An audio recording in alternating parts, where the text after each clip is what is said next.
선고일까지의 기간 이런 자료 요청도 했습니다.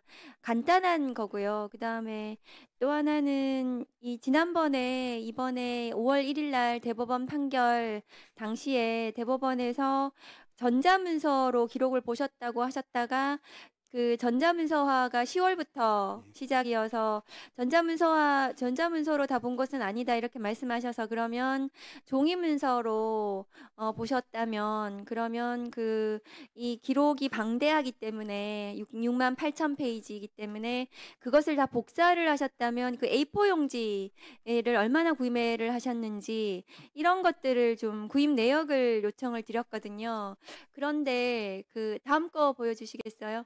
그런데 대법원에서 오늘 오전 8시 반에 그러니까 청문회 개최 그 자료 제출 요청드린 시간 30분 전에 다음 거 보여주세요. 그 전 거 보여주세요. 그 청문회 이 자료의 요청에 응할 수 없다 이렇게 답변을 주셨어요.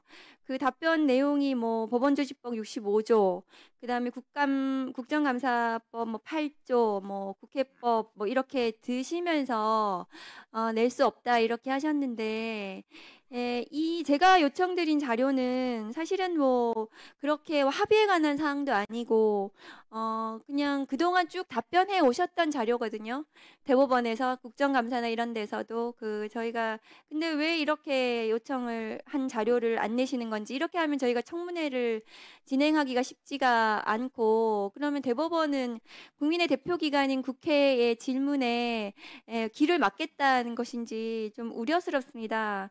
저희가 국회법에 따라서 지금 청문회를 열 수 있다고 되어 있어서 법에 따라 하는 거고요.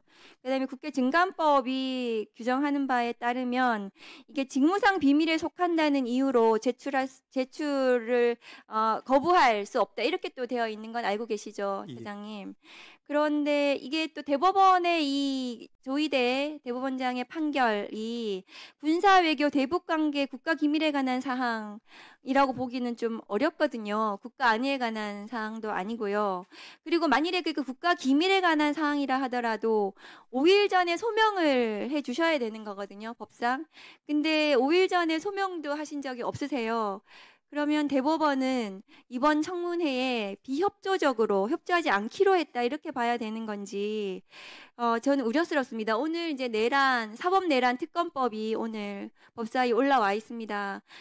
대법원으로서는 매우 치욕적인 일이라고 저는 생각합니다. 저 뒤에 앉아 계시는 지금 법관들께서도 매우 굴욕적으로 모욕적으로 생각하실 것 같아요. 왜냐하면은 대법원이 내란 특검을 지금 그 수사 대상이 된 거거든요. 그러니까 오늘 제가 요청드린 이 자료에 대해서 압수수색이 들어갈 수도 있습니다. 이 자료들을 폐기하거나 하신다면 증거인멸이 되실 수가 있는 겁니다. 자료를 보존을 하시고 이 특검에 대비를 하셔야 된다고 저는 생각을 합니다. 그리고 한 가지 더 말씀드리고 싶은 건 화면을 좀 올려주세요. 저게 지금 천대엽 행정처장님께서 하신 판결문이거든요. 처장님 보시면 저기 천대엽이라고 서명하시고 그 도장이 찍혀 있는데요. 저렇게 판결문을 하시는 모든 사건들은 주임 판사이시잖아요. 주심 판사. 예. 주심 판사이고 나머지 대법관들도 주임 판사라고 저는 생각을 합니다.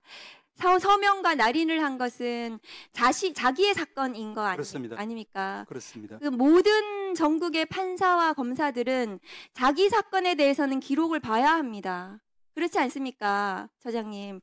그런데 이번에 5월 1일 조희대 대법원에 이재명 후보에 대한 판결을 제대로 받는지 안 받는지가 사실은 지금 무슨 답변인지 제가 모르겠습니다. 말씀드려도 되겠습니까? 예, 두 가지만 말씀을 드리겠습니다. 하나는 이제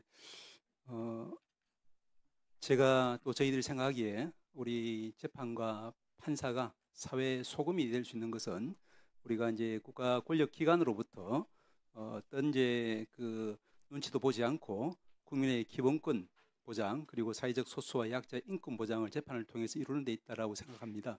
헌법도 그런 의미에서 상권 분립과 또 사법부 독립을 통해서 법관이 이제 재판했다는 이유로 그 재판 결과와 재판 과정에 대해서 수사나 또 이제 조사 등의 책임 추궁을 당하는 것은 허용하지 않는 취지라고 저희들은 생각합니다. 이것은 의원님들께서 이제 헌법 45조에서 그 국회에서의 직무상 발언이나 표결에 대해서 절대적인 면책이 주어지는 것과 비슷하다라고 저희들은 생각합니다. 이런 관점에서 저희들 입장에서는 이제 이런 재판 과정에 또 재판 결론에 관계해서 여러 가지 조사나 수사를 하는 그런 부분들은 이제 제3제사 좀 제고해 주십사라는 그런 이제 간곡한 말씀을 드리고요. 두 번째로 조금 전에 자료 요청 관련해서는 조금 혼선이 있었던 것 같습니다. 왜냐하면은 제가 조금 전에 드린 그런 말씀과 같은 경위로 저희들은 이제 이번 청문회는 물론 이제 위원님께서 이제 그 보시는 착안하시는 그런 규정에 근거해서 이제 요게 이제 당위성을 설명할 수도 있겠지만 말씀드린 것처럼 저희들 입장에서는 헌법이 보장하는 또 이제 법원조직법이 보장하는 합의과정 비공개라든지 법관의 재판의 독립이라든지 뭐 이런 부분 관련해서 이제 이 부분이 조사와 수사의 대상이 될 수 없다라는 입장이기 때문에 그래서 여러 가지 검토와 고민 끝에 저희들은 이제 이번에 불출석 의견서를 낸 것과 마찬가지로 청문회 관련해서는 자료를 내기는 좀 힘들겠다라는 그런 입장을 오랜 숙고 끝에 정리한 것입니다. 다만 제가 이제 여기 오전에 듣기로는 청문회와 별도로 이제 의안 자료로서 이제 요청을 하신다고 하면은 그러면 저희들이 통상적으로 했던 원칙대로 검토해서 제출할 수는 있다 이런 이야기를 제가 들었습니다. 그래서 제가 박 의원님 이제 실에서도 제가 이제 그런 취지로 의안 자료로서 요청하는 것 같다는 취지로 제가 전해 들었습니다만은 그 정확한 말씀을 제가 확인해서 그에 따라 조치를 취하도록 하겠습니다. 네. 네, 참 전데요. 법원행정처 처장께서는